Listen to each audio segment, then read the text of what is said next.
Brogan, we've been over this 100 times. I am not the thing. Just because I was in a science base in Antarctica and I came back being a little funny and weird doesn't mean I'm the thing. You may not be the thing, but are you a thing or are you the thing?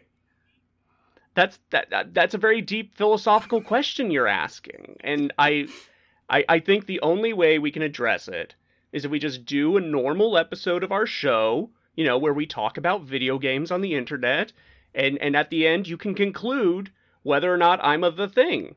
Okay, that's fair.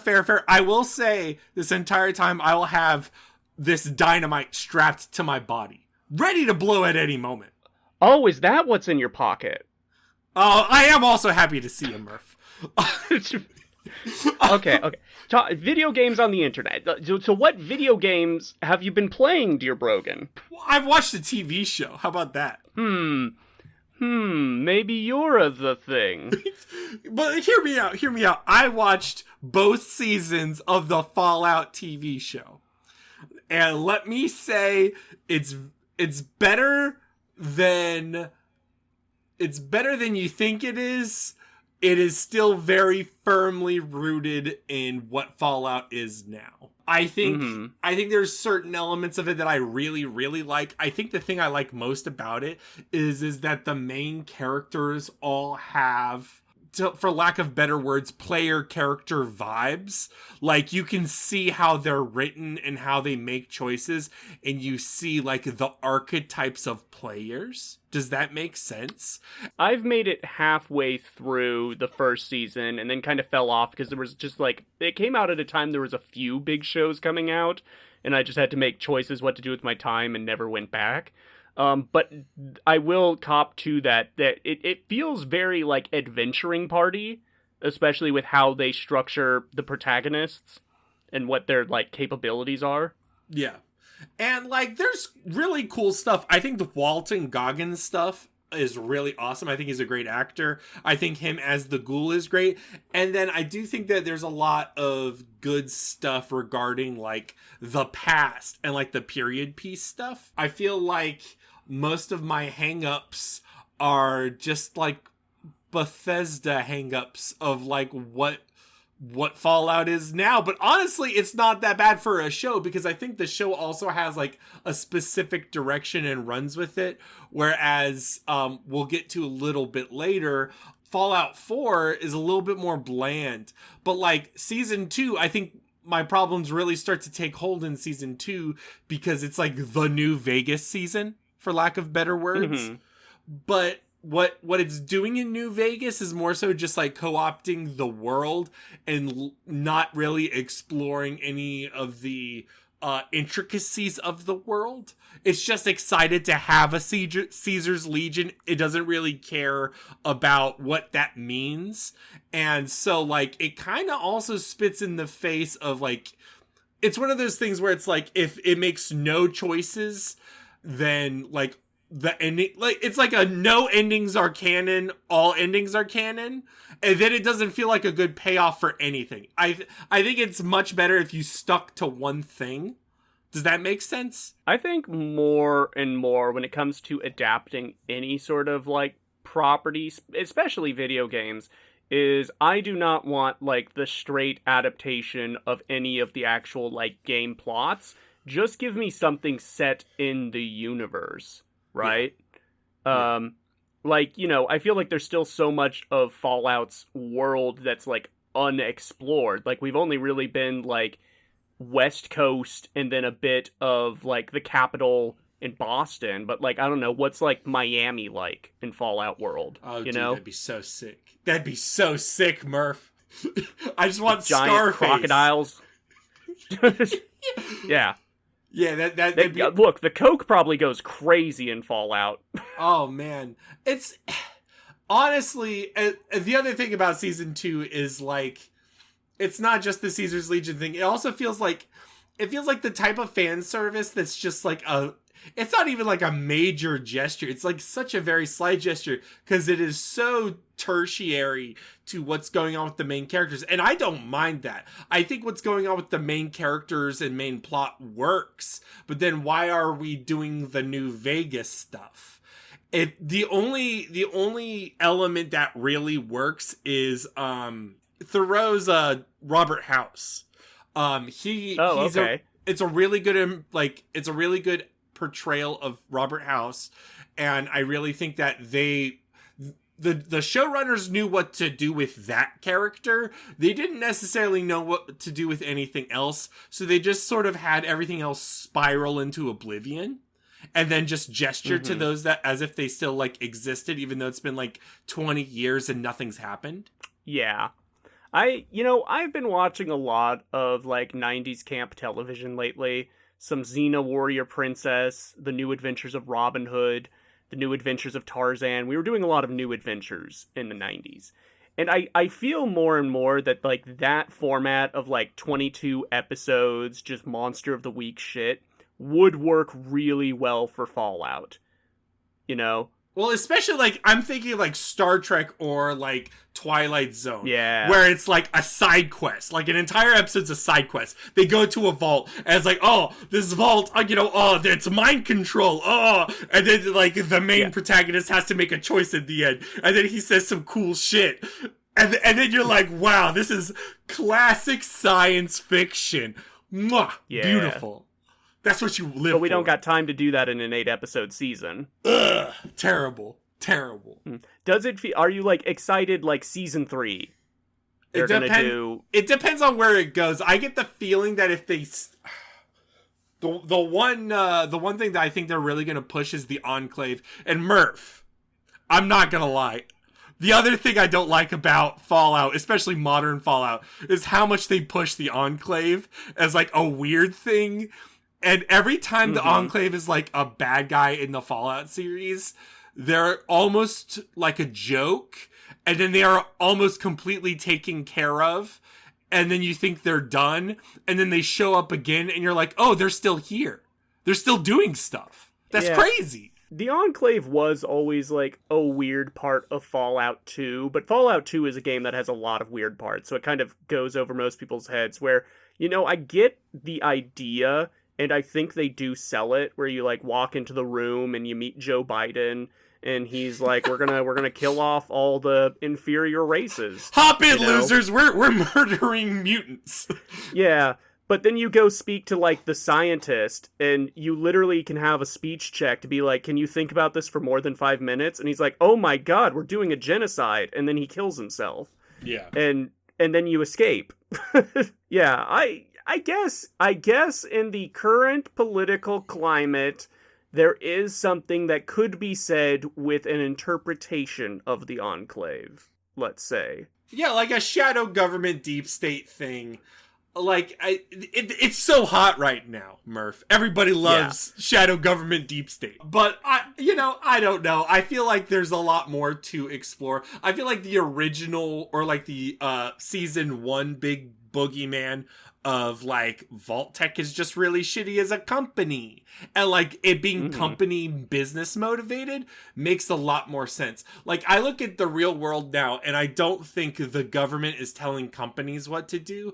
I feel like companies are telling the government what. We can't have that. We can't have other that than the borderline sociopath delusional guy that is just taking the economy. So like, I don't know, 12 people can play stock market manipulation. I don't think that counts. Either way, Murph. I also played Fallout 4. Yeah, you loved the show so much, you had to go back and play the best game. It definitely gave you a hankering for what Fallout 4 is. And, Fallout 4 is good at what it's doing. It's just not good at the Fallout stuff. It's not good at the speech checks. It's not good at, like, the skills and interwoven, intricate quest lines or, busy, bustling environments. it's really good for like wandering and then like a city builder. And like that's it. Yeah. Those are like the things. And shooting. It's better at shooting. I mean, Fallout 4 was my first Fallout game ever, and I think I didn't even get that far into the main quest. I did all of the Minutemen, I think they're called, Yeah. with Preston Garvey. I did that entire quest line, and then it came time to like, okay, build up your settlements, and it's like I don't like building settlements in games really, where you got to do it piece by piece, wall by wall. Just give me like a house I can plonk down, you know? Yeah. And that's when I fell off. But I do like a lot of Fallout 4's, like, characters and vibes. It's actually much closer to that, like, 90s camp, like, premise I was talking about, where it's like, you know, you have a cyborg detective. Yeah. And your spunky, like Lois Lane sidekick. Like, that's very 90s. I do think the best part of Fallout 4 is the companions. I feel like they are very, like, realized, and, like, there's a caricature and personality to all of them. It's not just Nick Valentine, even though Nick Valentine is probably the standout. But all of them have, like, really cool, like, quests and, like, things going on with them.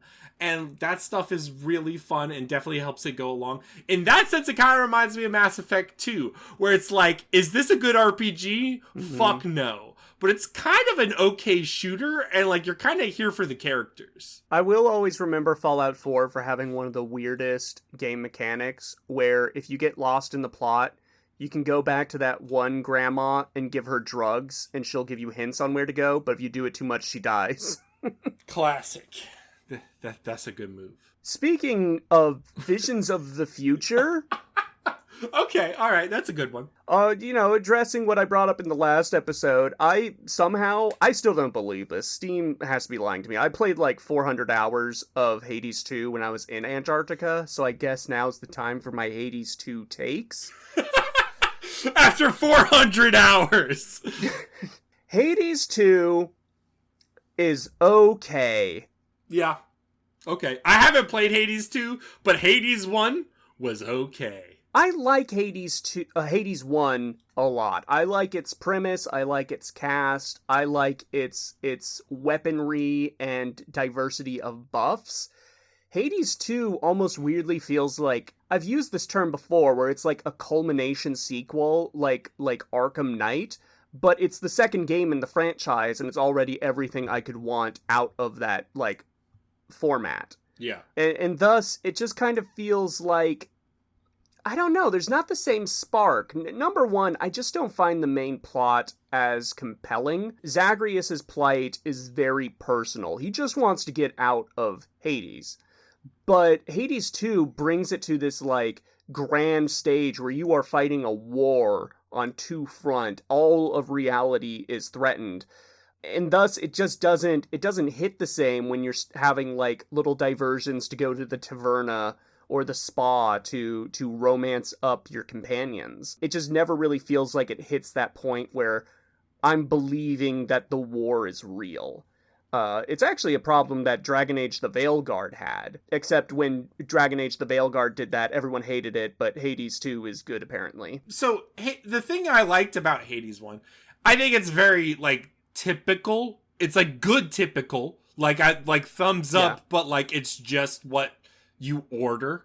But that being said, the one thing that, like, stood out to me was how it was able to execute its evolving narrative and character relationships over the course of time through your runs. Does that, because of the raising of the stakes, because of this grand conflict, does that get in the way of the moment to moment? Is that what's going on? I think it's something like that. You could chalk it up to, I'm not good at Hades to begin with, especially since Hades 2, they tweaked up the mechanics a lot more where the player needs to play much trickier, and it's more thematic. Zagreus is a warrior, Melinoe is a witch. So she's trickier with her combat. Her weapons are very different from Zagreus's, where it's a lot of, like, more applying debuffs and setting up, like burst damage and the like, whereas Zagreus you could just mash attack and win. It does evolve overnights, like for instance, there's a second route you can take. You can either go down into Hades to fight Kronos, or you can go up to the surface and fight Typhon on Mount Olympus. And both these routes are different areas. You can encounter different NPCs that will, of course, give you different buffs. I kind of like the above ground route much more than the going down into Hades route, but neither here nor there. I think my main issue is it took me a while to actually beat Kronos for the first time. And once that happens, a whole bunch of new stuff unlocks for you. And when you beat him the second time, a whole bunch of new stuff unlocks. But the gulf in between me beating him the first time and the second time, and not even getting into the first time I beat Typhon, are like vast and oceanic, where you're supposed to believe that Milinui has, like, each time you attempt, that's a night, that's a day. So I have like 500 accumulated days, and it's a little hard for me to believe that like the Olympians have been holding off the forces that are choking Mount Olympus for like more than like a year now, you know? Yeah. It's just the Ludo narrative dissonance is very dissonant. You know when my Ludo narrative is not dissonant?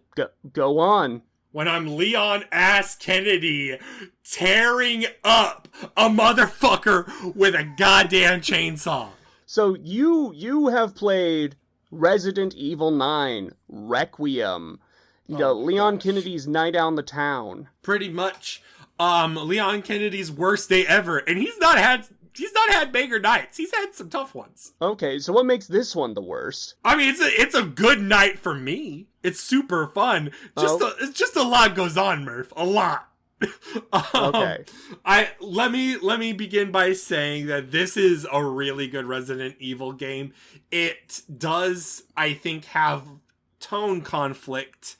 It's able to. Okay, I guess the nice thing is one of my favorite things about Resident Evil is that it has a great like pacing. Like the pacing formula to Resident Evil is so strong, and except for like Resident Evil 6, I'd probably say, because it's so uneven and hit or miss. But Resident Evil 9, because it has two different characters, and because of the two characters have completely different tones to them, and they're like deliberately inserted into the narrative where it's like, okay, this is now power fantasy time. Okay, this is now horror time.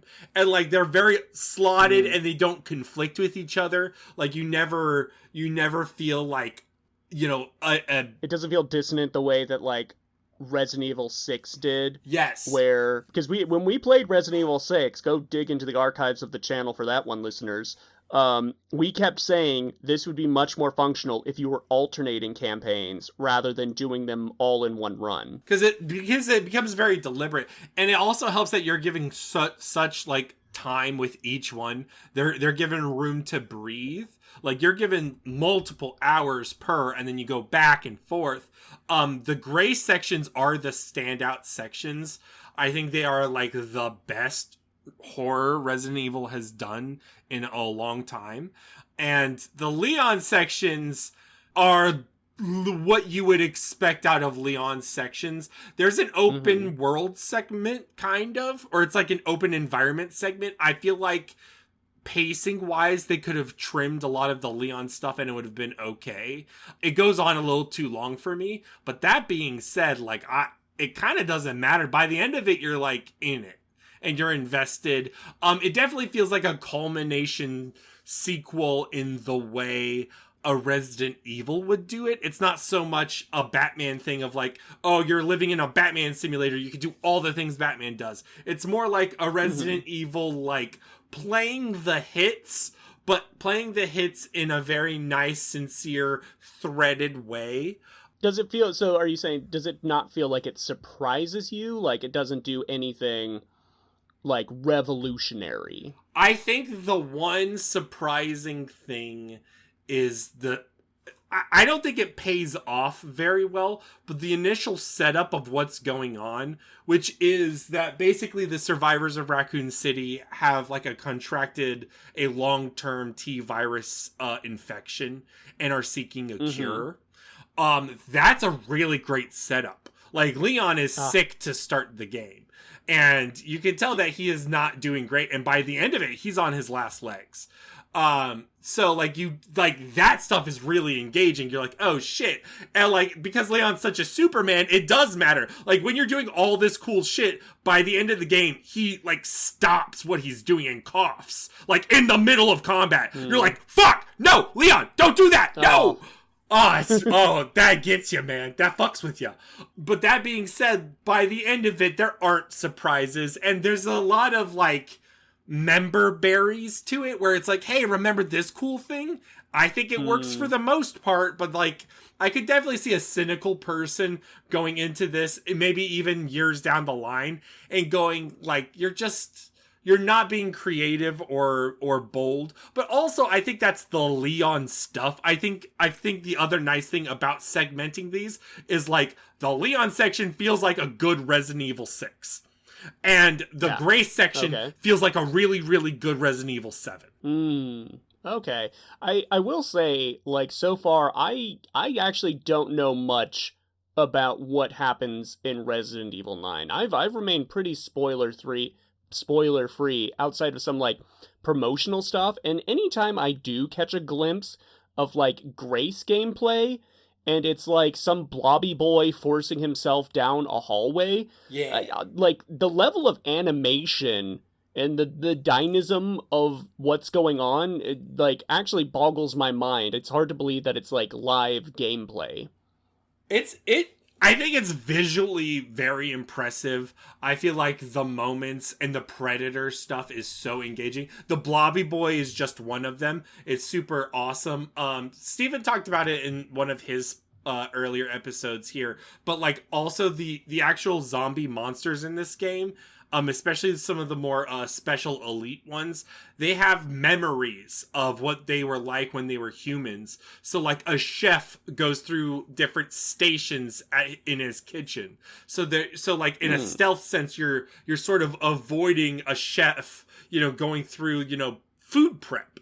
And like stuff like that is super fun and super awesome. Or like there's a moment in the game, it fucking got to me. I don't want to spoil it, never mind. But basically, they're very humanizing, right? That's what gets you. Is like you're like, oh fuck, these feel more real. And like technically speaking, the Ganado in Resident Evil 4, and then I think it's also Ganado in Resident Evil 5, or the Ouroboros zombies. Yeah. Like technically speaking, once you go into that era, they're all like human-ish. Like they talk and they have thoughts. They have cognizance, yeah. But they aren't humanized often, right? They don't have like a pathos to them where you're like, oh my god, this was a fucking person. You definitely feel that here, and I think that makes the horror more effective.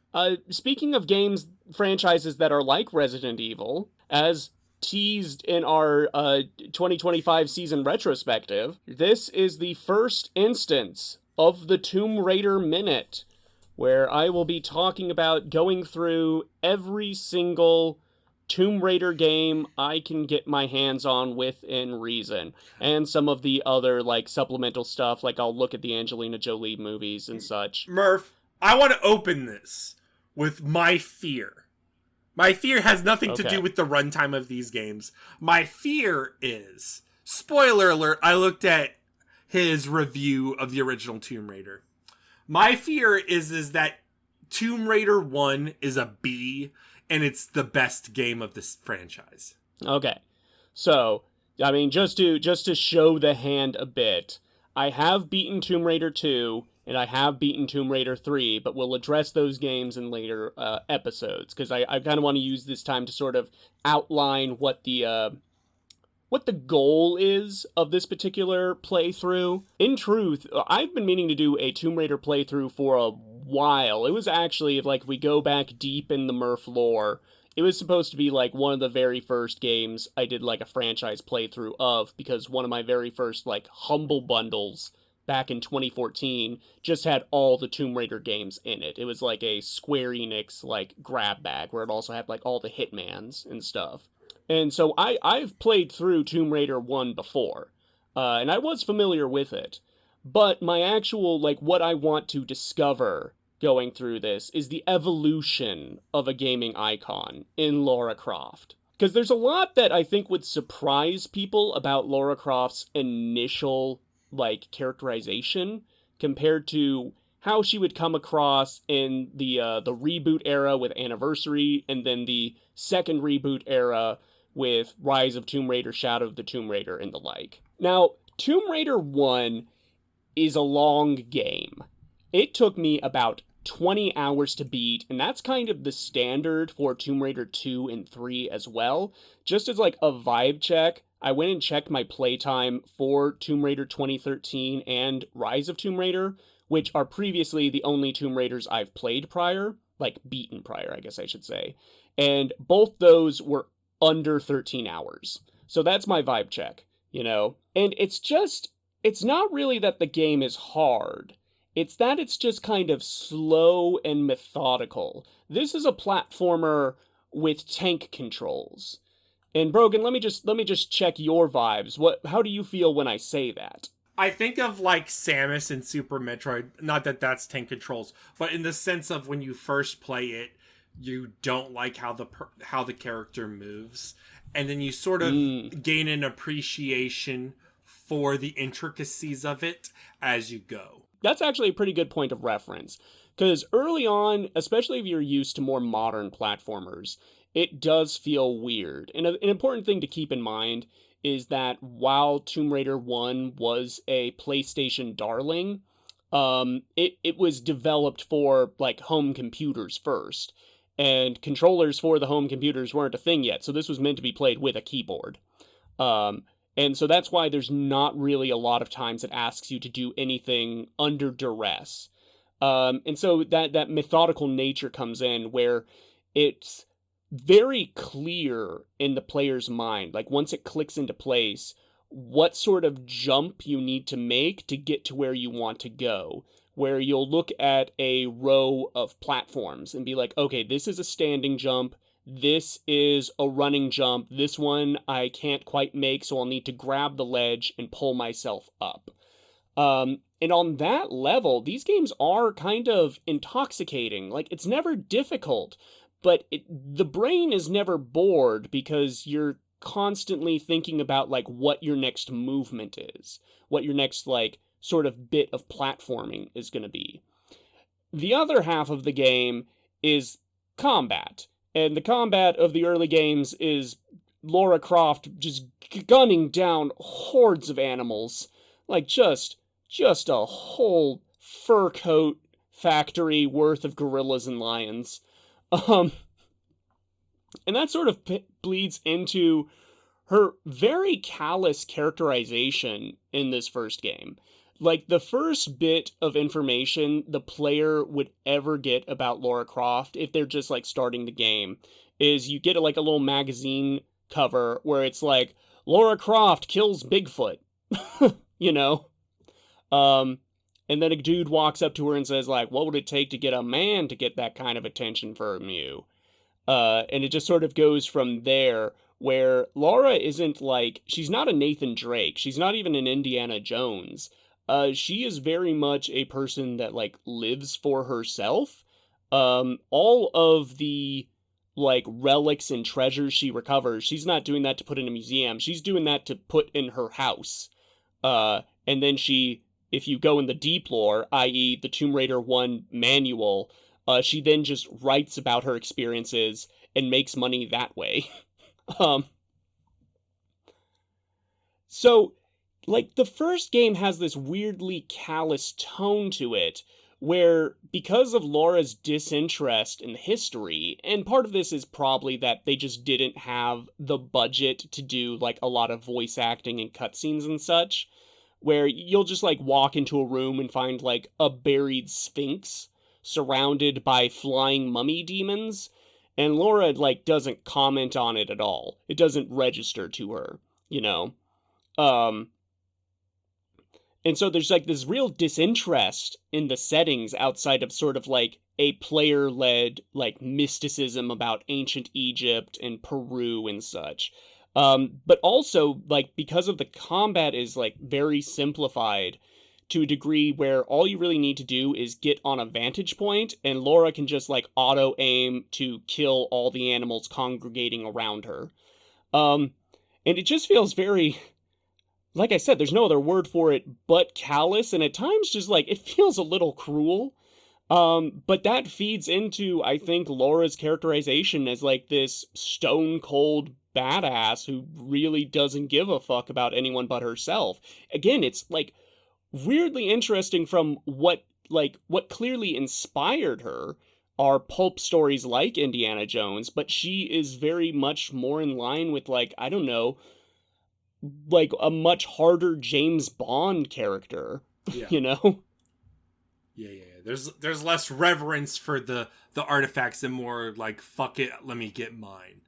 And when it comes to the actual length of the game, the comparison I would actually go to is a, in other PC games, sort of like Doom, where original Doom's a bit of a longer game, but that's just because it's trying to give the player the most bang for their buck, so it gives them a lot of different levels, you know? And Mm-hmm. I think that's sort of true here, where Tomb Raider 1 has, I think it's about 20-ish levels, and Damn. those are all broken up into like smaller puzzle rooms per, and each one will take you about an hour 45 minutes to beat. In the original like PS1 release, you had to use like a consumable item to save.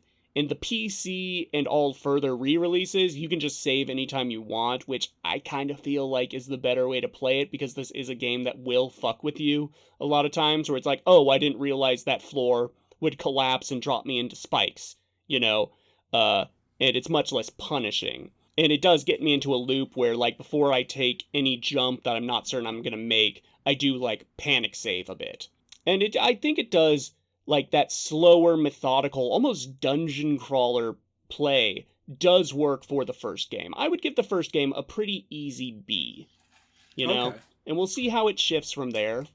Do you think there's room to grow? If it's gonna lean into this, like, fuck it, we ball sort of globetrotting where we don't even need to establish what sort of historical setting we're in, it's just set dressing, then let's get, like, weird with it, you know? Yeah. Like, which some of the later games do to a degree. I think where it really would need to grow most of all is just being faster paced. Because, I dig the methodical play, but I can't do the methodical play for 20 hours, especially when a lot of the set pieces start to repeat themselves.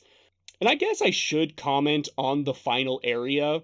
The plot of this game is Laura's hired to get these special artifacts, and then she finds out that her benefactor is an ancient ruler of Atlantis that was put into a stasis chamber for millennia, and now she's trying to reactivate a doomsday weapon that will mutate and force evolution in the human populace. And Laura's role in this is that she says, you can't do that, I'm a human, Yeah. and goes to Atlantis to stop her. And Atlantis is a flesh hell. Whatever you're picturing Atlantis is, it is distinctly not. It is hallways of bone and meat, and you're fighting grinning mutants that are like centaurs, but they have railguns for arms. And it's a bit of a vibe. I think actually Atlantis is where like the best platforming and combat are like in the whole game. So it doesn't really feel dragged out. I think you're in the final area just long enough, and while the bosses aren't like exciting, they are good set pieces. I'm excited for all the Yeah. cryptids. That's what I want. How are the creatures? I want the creatures to be fun and expressive. So there's the subterranean gorillas in Greece, Okay. the famous Greek gorillas. And there are the centaurs, which are mutants. It's established that like all the creatures of Greek myth are actually like mutants created in Atlantis, which is a plot point in Assassin's Creed Odyssey, and I think also Drowned God. Now that I think about it, There you go. Yeah. It all comes back to Drowned God, baby. yeah, Required but reading, Murph. see, I'm the kind of like kid that had a paranormal phase when I was like younger, where I want the thing that the archaeologist hero is going after is like something I've heard of before. Yeah. Like, when Indiana Jones 4 came out, I was like, oh, they're doing the Crystal Skull, And even though Indiana Jones 5 is, like, okay to mid, I do like that they did, like, the Antikythera mechanism. Mm-hmm. But so far in the Tomb Raider games, these are all just pulled out of the developer's ass. Yeah. They're not rooted in any real mythology or history. That sucks. Yeah, and I don't think that's the case until they start being much more literate with Tomb Raider's, like, plot. Which probably comes when they get more budget to do cutscenes. And when they also have to be competitive with actual Indiana Jones imitators or Uncharted, you know. Yeah. But we'll see. So far I'm enjoying it overall. The length of the games are kind of getting to me, but I'll talk about it more when we get to Tomb Raider 2 and Tomb Raider 3. All right, Murph, are you ready for the Variety Minute? I think I am, and we're still going to be talking about video games, right? Funny you should ask.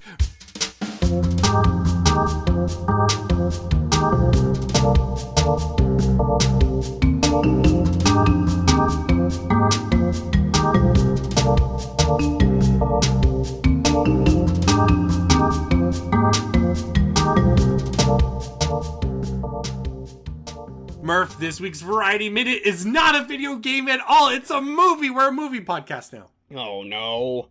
Should Yeah. we call in one of our movie friends? No, we don't need none of them. I will say the reason why I push for this is because the last time we did a movie game, which is like episode like 3 with Pavlos, it was Batman 89, the NES game, which fucking slaps, by the way. But we also watched the 89 movie in prep and we talked about that. I figured that's good prep instead of like, oh, you know, social detection games. Like, yeah, we could talk fucking, you know, sussy shit, you know. But no, let's talk about the movie The Thing. Yeah, so The Thing, you know, there's a bit of a complicated relationship to this movie in my day-to-day now. Because the moment I bring up to anyone, pre or post, that I went to Antarctica, all they would bring up is, oh, you're gonna get The Thinged, you know? Yeah. And the issue with that is that The Thing is like a perfect movie, so I don't like having this animosity towards it. But also, I think you knew going in that that would happen. Yes. It is a ritual. If you're staying winter over at the South Pole, which means like once the final flight leaves for the season, no one in or out because of the weather.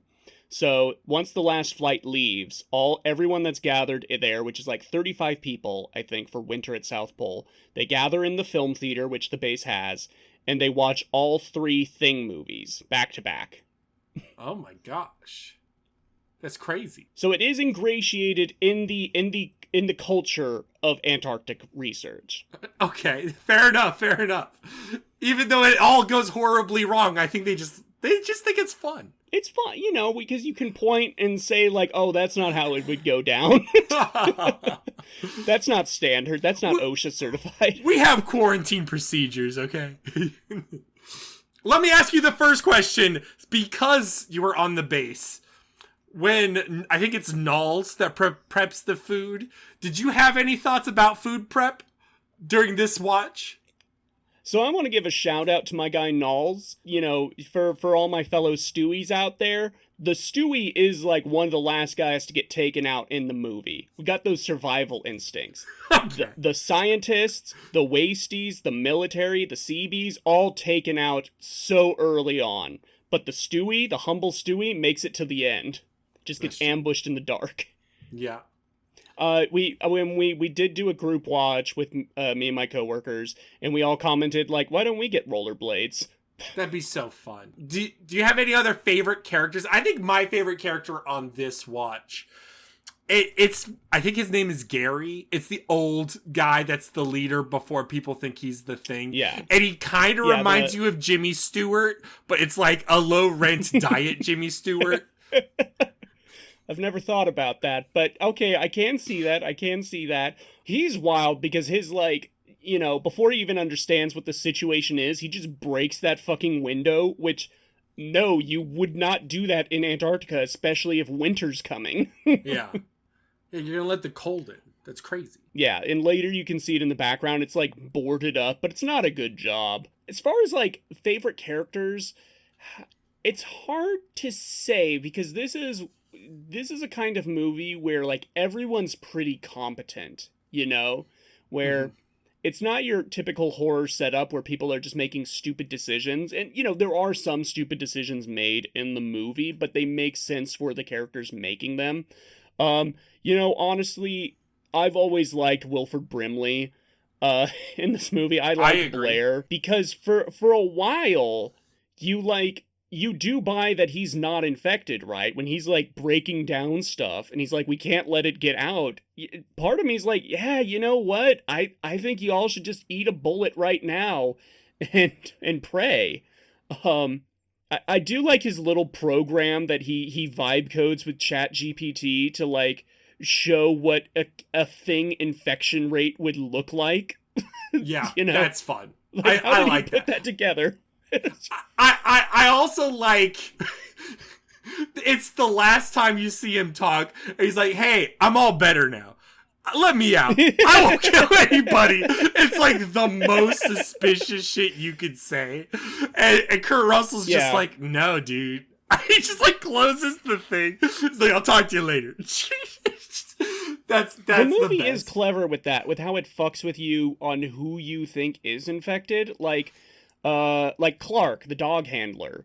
You I, assume he's like, because he spends time with the dogs, but no, and he's like the one confirmed human that dies. there is so much ample opportunity for Clark to get taken. Every time I'm like, well, yeah, what's the deal with that?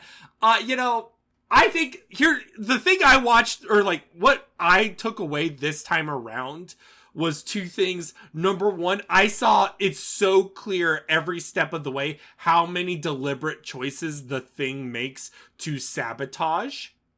And Mm-hmm. because of that, I think Clark was like a thing of like gaining trust. Like the dogs, because Clark handled the dogs so well, he like the thing wanted the dogs first. You know what I mean? It wanted to lure him in or Yeah. whatever, but like I don't know, man. And then the other thing I took away with it this time was I there's a lot of extended lore if you like read the story that inspired it, if you read like different interpretations, if you read, if you play the game, which we'll talk about. But Yeah. the one thing I do stick with now looking at it is very clear that each individual thing impersonating is not on a team. It's not team Yeah. thing. They are making their own individual choices. And that is how they like beat it, right? Because that's the whole thing of the blood test, is that each individual cell of the thing is its own organism. Yeah. And, it's all going to have its own survival instinct. The other one that I'm always surprised isn't taken out earlier is Windows, the radio guy, because they have the whole scene of like the dog walking in on him and then it just like fades to black. But Windows gets taken out much later and has that like really haunting scene where they like find him half transformed out in the snow and it tries to speak, but all it can do is that like thing screech. I think a lesser writer would have had more instances of like the thing speaking as itself, but there's like none of that in the movie. We will definitely get to some of that later. Anyways, I'm also impressed about like shot composition and color. Color was really effective for me this time. The use of blues to illustrate night or darkness, but have contrast with like the bright flares.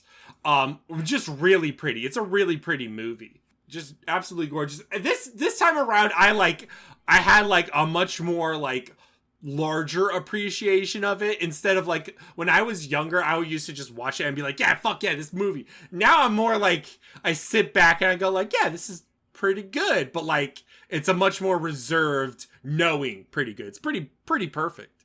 Yeah, the horrificness of the thing when it does transform is always very effective for me because it's like grotesque and nasty, but it's also a little silly in spots. Like when Blair's head is just crawling away, like just slightly out of frame, and no one's noticing it. Like, that's fucking funny, man. Yeah, yeah. And like I like the Wilford Brimley like eraser. He's like poking the thing and being like, well, here, it assimilates the cells here, and then he like deep throats the pencil. I'm like, all right, like, all right, D, you need to chill now. If we were doing thing game rules, that guy would be out immediately. I also like we don't talk about Childs enough.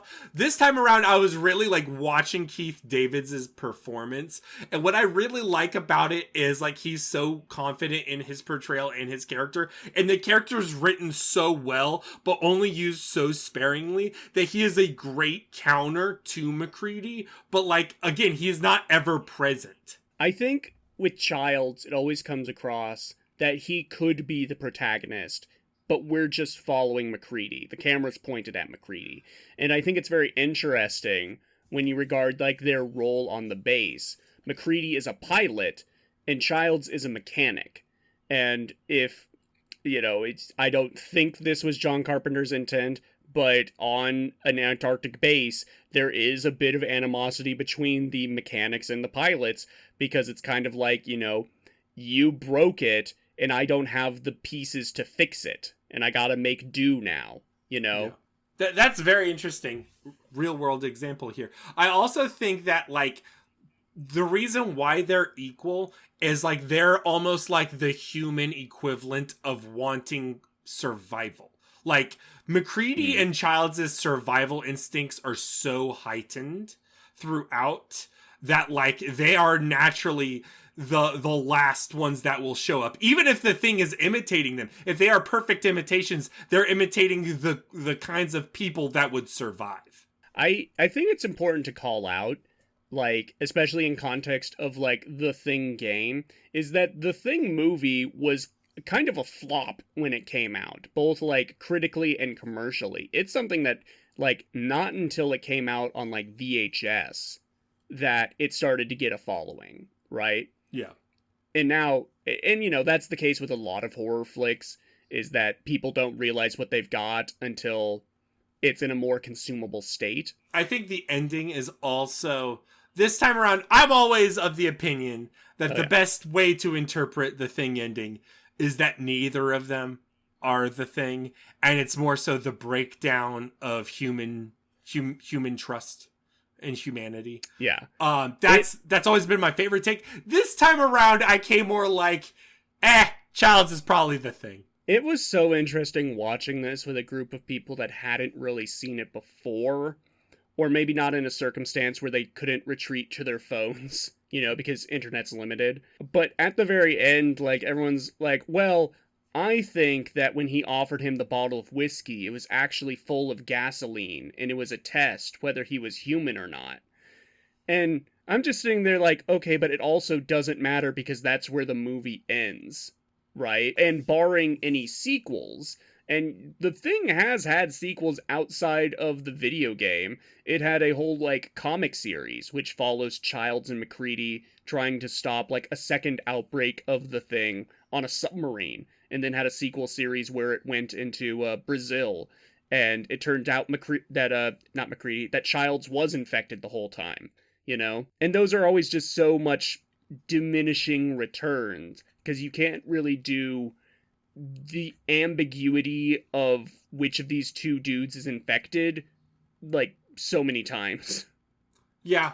And the question becomes, like, the question is a very compelling thematic thing until the point you ask it too much, for sure. Because a lot of it's meant to be about the character dynamics, or what else the movie is dealing with or talking about.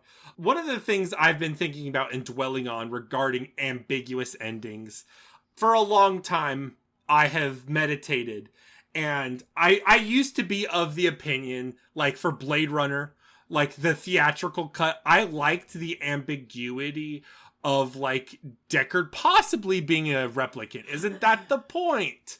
Like, I like that ambiguity. And then, like, I got older, and I was like, the question I'm really asking is Deckard a replicant? And all of the interesting answers to that are yes.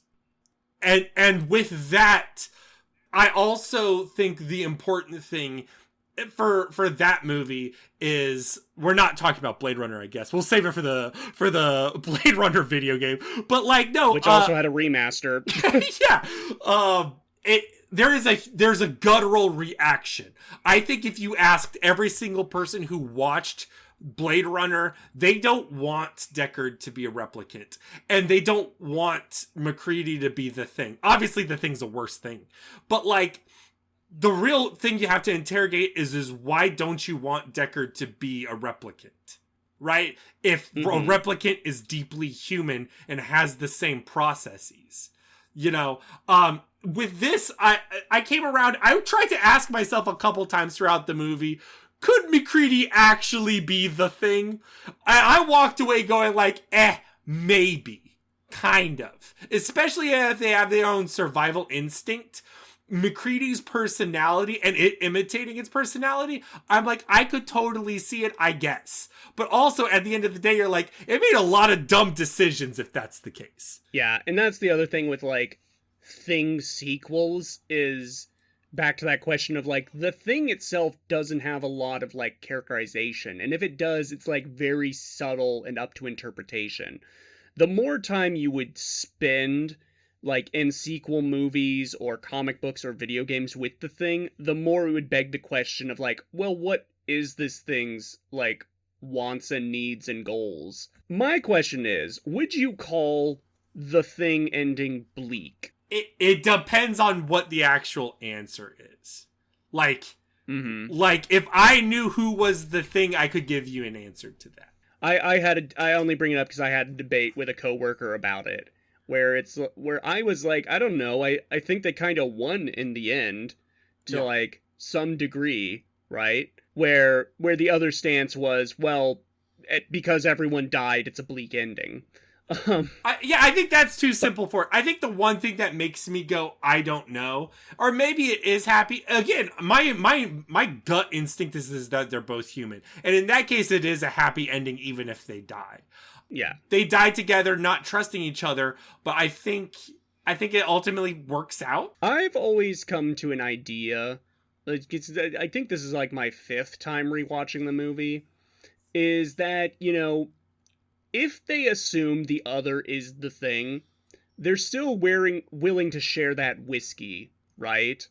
Because it just doesn't matter. They may as well make peace with the one person they have left to talk to before they freeze to death, right? And I think there's something to say about that on like a meta level of like setting it in an Antarctic research base where all you have is the other people with you and you gotta make friends.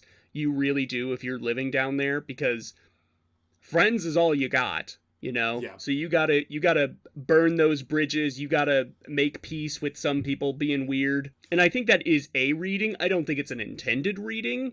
Yeah. But I wouldn't mind seeing, I don't know, maybe like a sort of Waiting for Godot 1-act play of MacReady and Childs just shooting the shit as they slowly succumb to frostbite. Well, I mean, I finally remembered what I was going to say. Is by the end of it, that like MacReady realizes the Thing's final plan, or it's like Plan Z, which is to wait out the winter, and like wait out and become cold and freeze over for another group to find him or find the Thing, and resignation is, I think, the answer for both humans, for the humanity and the Thing itself. In that sense, I think it's a stalemate. And I think maybe it's interesting in the sense that maybe MacReady forced a stalemate instead of an inevitable loss to go back to the chess thing. But yeah. There's a video. All right. You know what, Murph? Actually, fuck all of what we just said. There's a video game based on this that's canonical. It is. The gamer himself, John Carpenter, said that it's the canon sequel. John Carpenter, the white whale of this podcast. If I could get John Carpenter on this podcast, I will be so happy. Yeah. I don't even care what he talks about. John, if you're out there, we won't ask you about any movies at all. Literally, we will have it in our contract. We just want to know what you're playing. Exactly. Boom. Murph, are you ready for the game of the week? Yeah.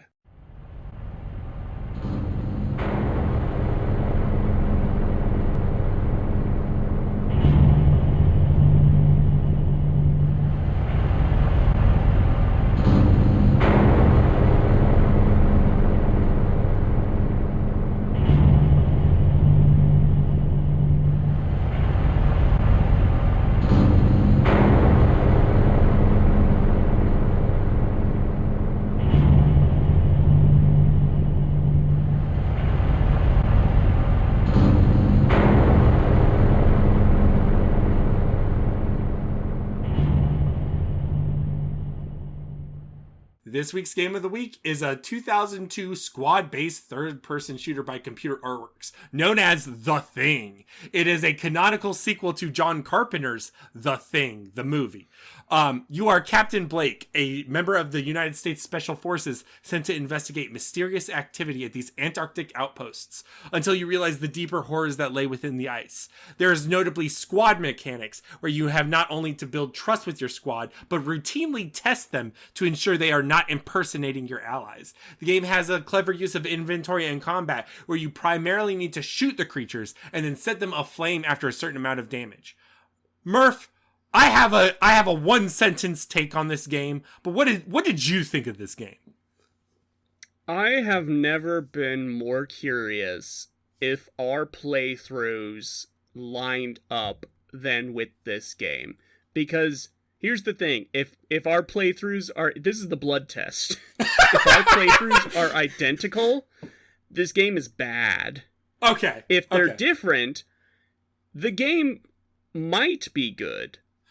My gut instinct one sentence take is this is not a good game, but this is really impressive for 2002. There is like it's like when we get to the season recap for this season, and you know, I will probably have a moment where with like Super Paper Mario, where I was like, you know, yeah, it's bad, but I also respect what they're attempting, and you came in with your words of wisdom, no, but it's still bad. Just put it in the stink bubble. I could see that happening with this, and Brogan, I want to say right now, when that moment comes, tell me to just put it in the stink bubble. That's fair. You know, there's things I like about this game and I appreciate about this game. I feel like it came out too soon because, like, I kept playing it. I kept thinking of games better than it. Did you have that feeling? Where I was thinking of Dead Space. I was thinking of Half-Life. I was thinking of Resident Evil. But a lot of this stuff came after, or if it came before, it came in a much more primordial form. Early on, you know, when it's laying down the groundwork of how the squad works, how, like, the fear system works, how the trust system works, and you're just getting bombarded with tooltips.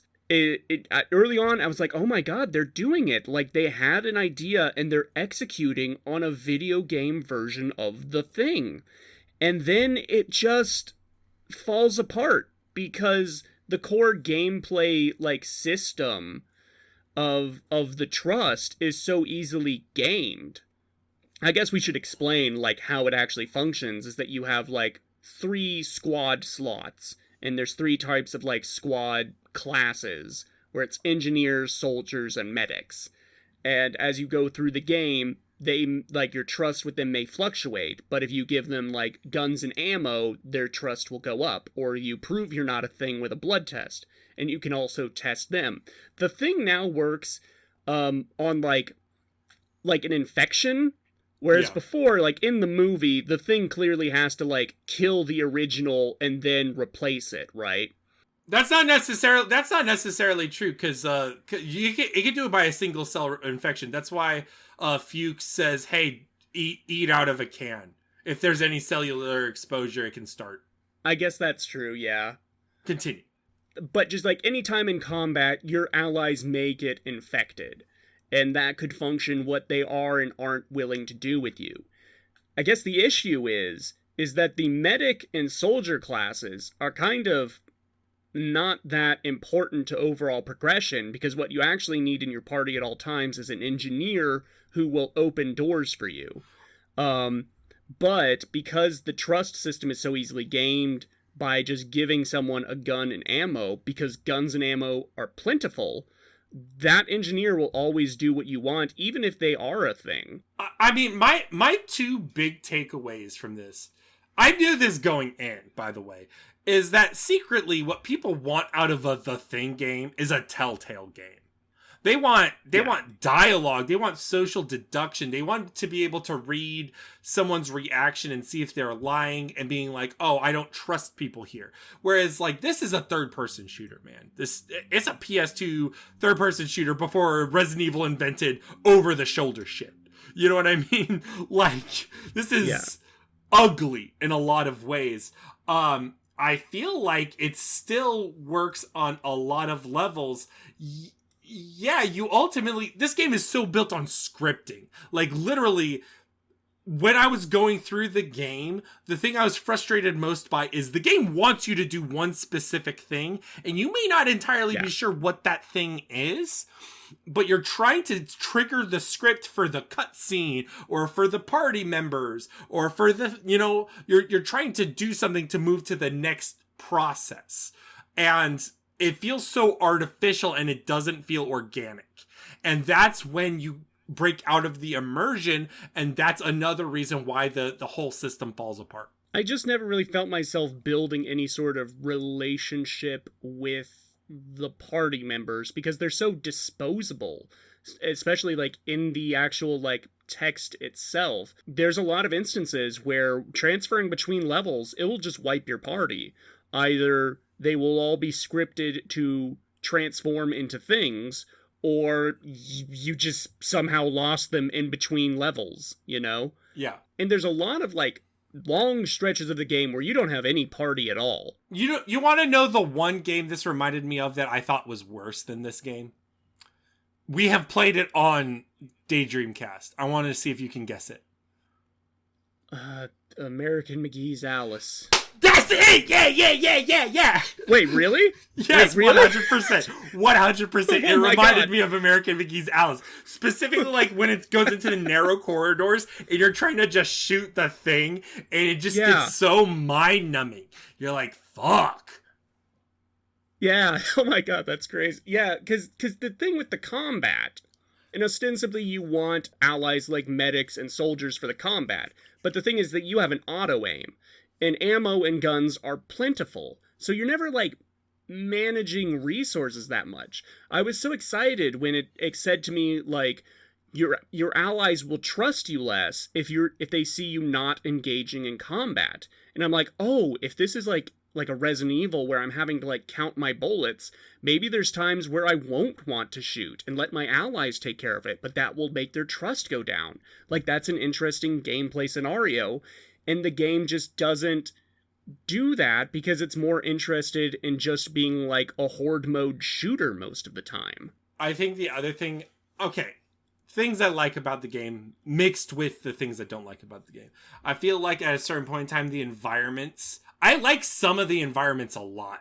And I think there is a nice attention to detail in some of the locations or imagery you see, but also it gets stale. I mean, it's interesting because it quickly disperses with doing like anything resembling a setting from the original films. Yeah. Like, it is cute that that it starts in the actual Outpost 31, and you can find the UFO, you can find McCready's tape, you can find Childs, who is dead.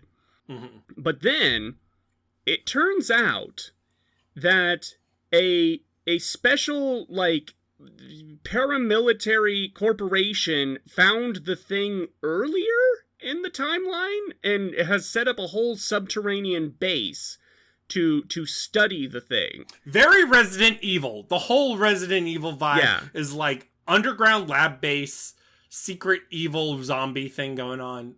I actually did like it. It's called Gen Inc. And it's led by Dr. Sean Faraday, who is played by John Carpenter. I think John Carpenter secretly just likes anything that gives him a paycheck. And I love John. This is true. Yeah. But, yeah. Well, that's the gamer way. That is the gamer way. Absolutely. That is what we do. I think that's where it takes a complete nosedive for me. I was engaged in the first quarter to half of the game. It just kind of feels like, until you get to the laboratory, that the game is on training wheels because it's constantly tutorializing you, and nothing's ever that much of a challenge. And all your party members are, like, scripted to turn into things, like, very early on. But when you wake up in the lab, you've been stripped of all your weapons and tools. And so you actually have to engage with the party member, like systems, where you have to go and recruit a soldier, but he won't trust you, so you have to go find him a gun, and then he can kill things for you while you, like, hack stuff, and you're using cameras to deduce where routes are safe. Like, that is, like, the one good level of the game where it feels like it's firing all cylinders for the systems it has. And then immediately following that, you're no longer fighting things, you're fighting dudes with guns. Yeah. Yeah, this also has a Half-Life problem of, like, oh, these aliens are really, really cool. Oh, wait, now a bulk of the game is this. And, like, the grand plan and, like, how the thing works and, like, how it's infected the main villain, I checked out, Murph. I'm not gonna lie. This is some low-rent Albert Wesker shit. It is, like, when you're going up against, like, the main villain, what is his name? Whitley. And he's like, yes, I've been taken over by the thing, but I'm controlling it. Like, that, I guess, is an interesting idea for a Thing sequel villain. The problem is that, like, you know, you and I have played Resident Evil games. We've played all sorts of, like, horror games about science gone wrong. This is, like, the most telegraphed villain in the world, right? Yeah. And, like, the twist is that he's the thing that's immune to fire. And I do like that this game, like, for the bigger things, you do need to kill them with fire. Yeah. So you always need to have a flamethrower on hand. But, like everything else, the flamethrower is just plentiful. You always have fuel on you, so that's never a problem. Yeah. The only problem is when you accidentally wing one of your companions and now they don't trust you anymore. I liked the creature designs in this. I feel like there could have been more. I appreciated what was there, though. That was nice. Yeah. Some of them are a little busy to the point where it like, until I unlocked, like, the model viewer to see what they actually look like, I had difficulty understanding what I was seeing, especially, like, the first time you encounter, like, full-sized things. Yeah. Where they kind of have this tail dragging off them, and then you realize, like, oh, that's their upper, like, that's the upper body of the person being dragged along. And what you're fighting is, like, an engorged stomach and, like, digestive system. Like, that's a pretty interesting, like, monster design. Yeah. It's just the game never really gives you time to dwell on it because you're in a third-person run-and-gun shooter, right?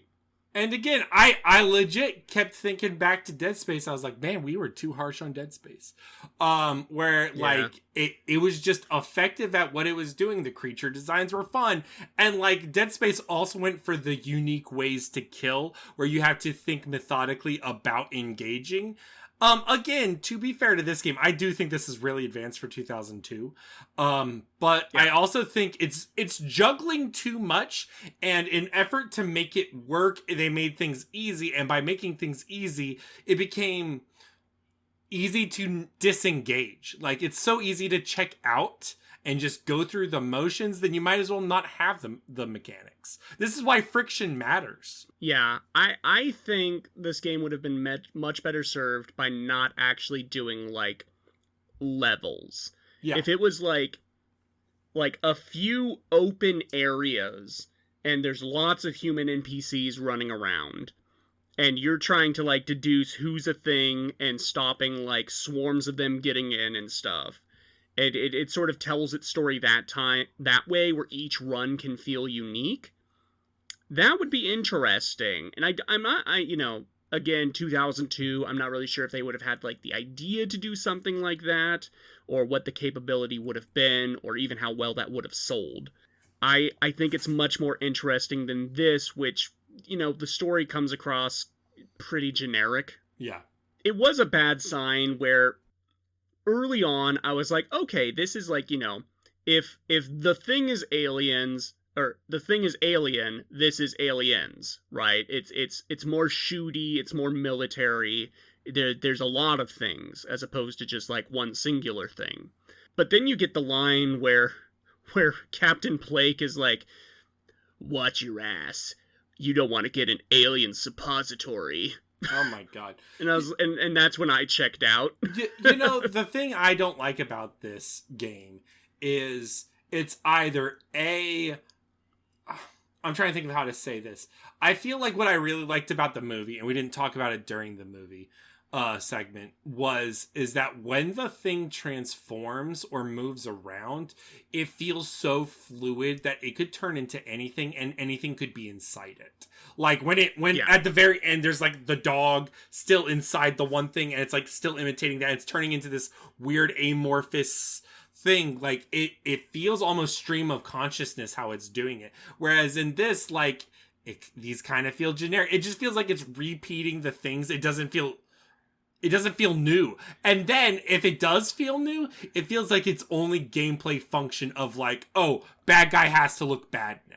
It like the idea of the thing having different like forms and like enemy types, that sort of ruins the theme a bit, even though it's something you would have to do for a video game. And it's so funny you bring up, like, the dog appearing in the final transformation, because there are bosses in this game. Yeah. And one of the bosses does just have a dog head sticking out of it. Yeah. But you don't have, like, there's no dogs in this game. No. It literally just feels like a callback. Yep. And like, to me, that's, like, there's a lot of potential with the property, right? And it feels like every time they explore the property, they just want to be like, hey, remember how great the old thing was? And it's like, yeah, I guess, yeah, it was pretty fucking good, but like, one of the reasons why it's good is because of the potential there that evokes imagination, right? And none of the other things evoke imagination. There is one interesting thing comic that I've read, and it's like the best sort of like movie follow-up I've seen, where it's a period piece, and it's about Vikings landing in Greenland and they encounter a thing, and then how do you combat a thing with Viking level technology and understanding of the world. And it's like, I think it's literally like a 2-issue like one shot, and it's interesting. I will always be the person who says, like, if you want an interesting sequel, make it a period piece, you know? How do we feel about this game, like, as an actual, like, horror game? This goes back to the scripted moments, and I feel like the scripted moments step on the toes. But that's also because we're pretty savvy. We've played a lot of horror games, and we've played a lot of games after the fact.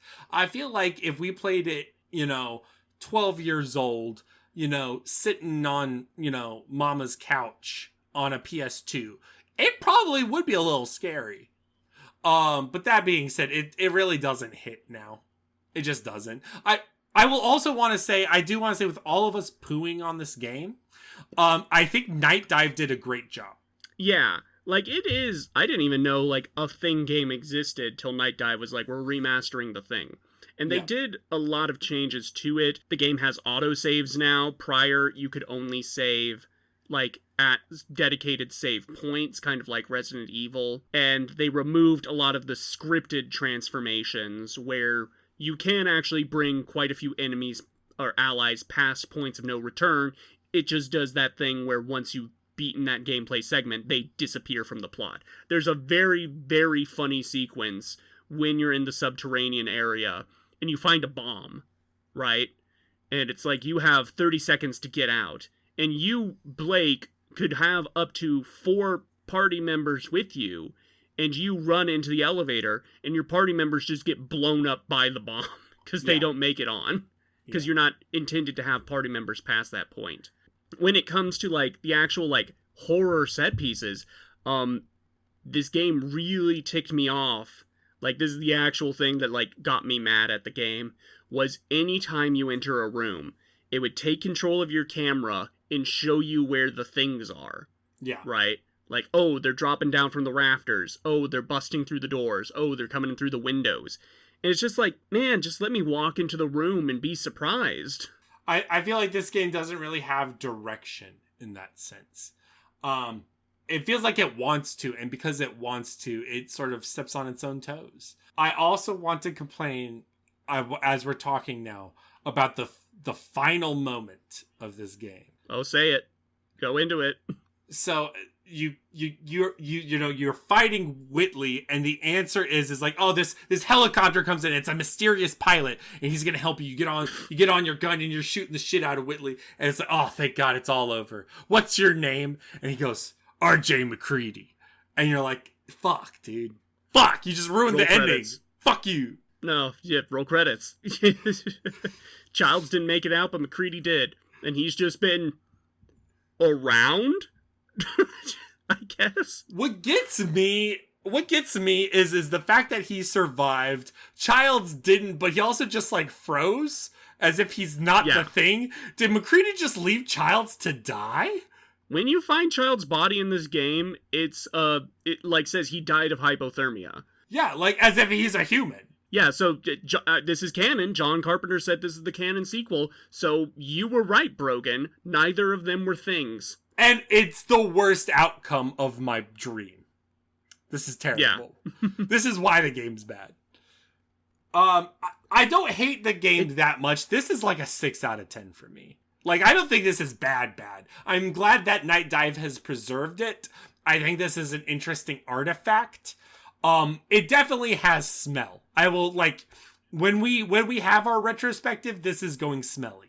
The merciful thing is that the game is overall pretty short and quick-paced. Like, I think I beat it in, like, 10 hours. And it's a quick 10 hours. And it's very pick up and play. I played it on the Steam Deck. And you can just, like, pick it up, do a level, and then put it down, and you've killed, like, anywhere from 10 to 30 minutes. So it's not, like, painful. But also, it's, like, something where you play it, and you're like, God, you had an idea, and you just couldn't execute on it. You know, it's one of those things where it's, like, the promise or idea of it is better than the actual product. There's a lot of things that they could have done, and they didn't do.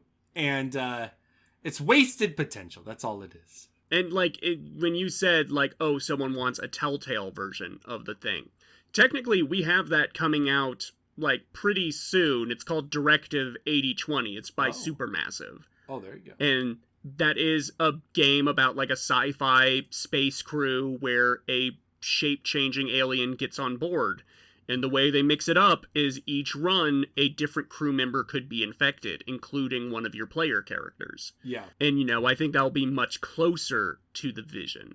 But you and I both know, Brogan, that the true, actual best thing game ever made was called Among Us. Among Us, yeah. Yeah, because, I mean, that's ultimately what it is. And that's ultimately what people want, you know? And, like, everything else is just set dressing for it. That being said, setting fire to shit is pretty fun. And also, the one other thing I wanted to look at, and the other game I was thinking of when playing this was Halo, because I think The Flood is possibly the best version of the thing for video games. Yeah, because Gravemind has a personality, and Gravemind's able to rationalize what it's doing to you. We didn't even talk about it, but during the Thing movie discussion, we were like, it's interesting that the Thing doesn't communicate as itself. It does in the video game in, like, very, like, small instances where it will, like, leave you in a room full of poison and put in a message saying, like, what is it, and savor your last breaths? Yes. And things like that. It's hackneyed. Oh, man. Halo came out in 2001. For perspective. And in that case, I'm, like, less forgiving on it. I think Halo 1, like... let me ask you a question. Do you think this would have been better as a first-person game? No, because the issues with it are still there, right? Because I think the third-person level of it works, because it helps with, like, your peripheral knowledge It gives you that fear that something's going to, like, creep in just out of frame and you gotta pivot to fight it. And also just as it's, like, I think to do it in first person, you need to, like, restructure it completely, like, right down to the combat. The only other question I have is I'm wondering who likes the game more, me or you? Because we're both pretty sour on it. I think I'm a little more positive, but not by a lot. Would you rate it a 6 out of 10? No, I couldn't say a 6 out of 10. I would go down to a 5 or even a 4. I think the back half of the game, when you're just fighting dudes with guns, is really bad. That's fair. Yeah. American McGee's Alice territory. Especially when it's like the maze, like small corridor shit. Fuck that. Yes. Fuck that. Well, Murph, I think you passed the blood test. Yeah. And you know what? Going through this has made me consider some things. And I do want to come clean with you. Uh-oh. I am the Thing. What? That's okay. I love you anyways, the Thing, Murph. Yeah, see, the thing is, no pun intended, is that I'm a perfect replication of Murph. Oh, that's good. But also, in order to come back from Antarctica, I went through a Star Trek transporter. So I'm not even the original Thing that killed Murph. So there shouldn't be any animosity. No, that makes sense. Yeah. Do you still have a deep love of puppets? Yeah, I think as the Thing, I have more love of puppets. Oh, that's perfect. It's good to have you back. I feel like Super Mario Land was the prologue, and this is the real start of the Murph. Yeah, well, we did all the season. segments. Yeah. Well, what do we have a plan for the next game? What's the next game? You want to play Quake? Let's do Quake! Woo! I was worried you were gonna say Doom 3, but let's do Quake! Woo! Fuck yeah. Now, Doom 3 would be too soon. After this, yes. If you want more non-Quake, non-Doom 3 related content from us, you can go on the YouTube channel, the Daydreamcast, where we put up video episodes of the podcast, as well as supplemental material, mainly some video essays and some Let's Plays. Never got to plug these because they came out before I left, but I did some Let's Plays with my friend Fru. We played through the game House Party, and then also played an erotic Christmas dating sim called Sakura Santa. Yeah. And I think that's one of the funniest things we've ever done. There you go. Yeah, no. The thumbnails alone are worth the price of admission. I put a lot of thought into those thumbnails. I'm very proud of the last one. But, and you can also probably check out around the time this episode goes up, is we have started a new series of Let's Plays where we're going through the Metal Slugs. And episodes 1 and 2 on that should be up around the time this episode goes up. I'm excited. I think fondly back to the monkeys humping. Yeah, we learned a lot of monkey lore about Metal Slug. It should be called Monkey Slug. well, thank you, Murph, for joining. Oh, go ahead.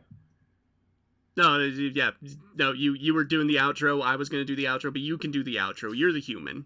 Thank you, Murph, for joining me. Thank you for assimilating the previous Murph.